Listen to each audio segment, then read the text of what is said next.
This is day 10 of me reading every chapter of Psalms until I reach the end. Sorry, I'm a little tired. I just got off work. I didn't do it yesterday because I worked 11 hours and I was zonked. Um, but we pick it up today and hopefully I can be more consistent in the future. Alright, well, let's start. Verse 1. Why, O Lord, do you stand far away? Why do you hide yourself in times of trouble? In arrogance the wicked hotly pursue the poor. Let them be caught in the schemes that they have devised. For the wicked boasts of the desires of his soul, and the one greedy for gain curses and renounces the Lord. In the pride of his face the wicked does not seek him. All his thoughts are, there is no God.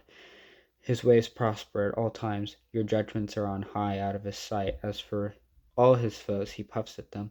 He says in his heart, I shall not be moved. Throughout all generations, I shall not meet adversity. His mouth is filled with cursing and deceit and oppression. Under his tongue are mischief and iniquity.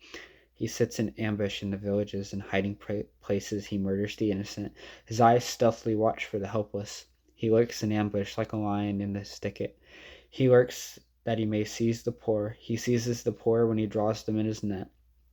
The helpless are crushed, sink down, and fall by his might. He says in his heart, God is forgotten. He has hidden his face, he will never see it. Arise, O Lord, O God. Lift up your hand, forget not the afflicted. Why does the wicked renounce God and say in his heart, you will not call to account? But do you see, for you note mischief and vexation, that you may take it into your hands? To you the helpless commits himself. You have been the helper of the fatherless. Break the arm of the wicked and evildoer. Call his wickedness to account until you find none. The Lord is king forever and ever. The nations perish from his land. O Lord, you hear the desire of the afflicted. You will strengthen their heart. You will incline your ear to do justice to the fatherless and to the oppressed, so that man who is of the earth may strike terror no more. So, um, one thing I really like about David and the way he writes is that he's very honest. And so the writer of this psalm, David, he starts by saying something pretty honest. A lot of times we think every time we gotta go to God, we gotta be so um, we gotta be so formal and we gotta say no bad at all, which that's what we should strive for, but sometimes we have to be honest with God. Um, he starts the psalm, why, O Lord, do you stand far away? Why do you hide yourselves in times of trouble? And so often we can think that God is so far away. On a personal level, whenever we're in times of trouble, that God isn't there. Actually, God is always with us. He resides in our hearts via the Spirit. And sometimes it's like a test.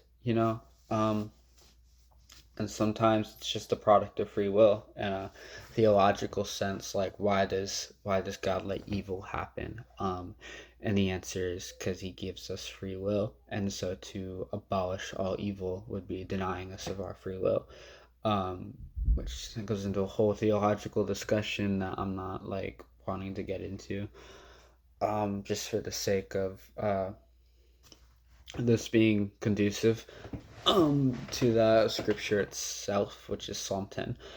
Anyway,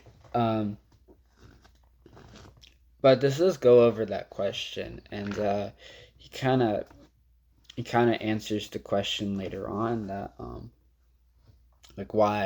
why do you let this wickedness happen? You know, which we will never know the exact answer because God in all his ways is so mysterious. But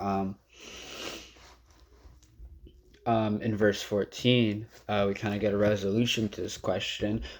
It says, but do you see, for you note mischief and vexation, that you may take it into your hands? To you the helpless commits himself. You have become the helper of the fatherless. Break the arm of the wicked and evildoer. Call his wickedness to account until you find none. The Lord is king forever and ever. The nations perish from your land. So essentially, no matter what, God hears the cries of the helpless and the fatherless. To say that those who are misguided, not misguided, but have been astray, I guess, and like need help. Um, but like wickedness still happens, obviously, because of free will. But we need to know that God isn't going to work in the ways that like we think He's going to work. He works in His own ways. He's less. He's more like a backstage helping hand than he is like out there in the open. He's like setting up things in the background. I wish I had the analogy in my head that I could pull from better. All that to say, it's like it's in God's hands no matter what. Um, Verse 14 says that you may take it into your hands. No matter what, this whole situation that David is referring to, with wicked striking down the poor and the helpless, that is still in God's hands, and ultimately the wicked will incur God's judgment, on the day of redemption. Sorry. Uh, whenever they come before the throne, they'll, obviously answer for wickedness. So all that to say that, we all in our own ways are wicked, and we all sin and fall short. And so a lot of times, even we are the wicked person in this story, preying on the helpless, because none of us are perfect. But no matter what, even the wicked, not just the helpless are in God's hands, but the wicked too. Both are loved by God, and so just to say that no matter what, any situation that you're in is purely in God's hands, and all things will be made good. And God always turns. God can always turn a bad thing into a good thing. He makes all things for good, and so yeah, just be reminded of that and just be encouraged. Thank you.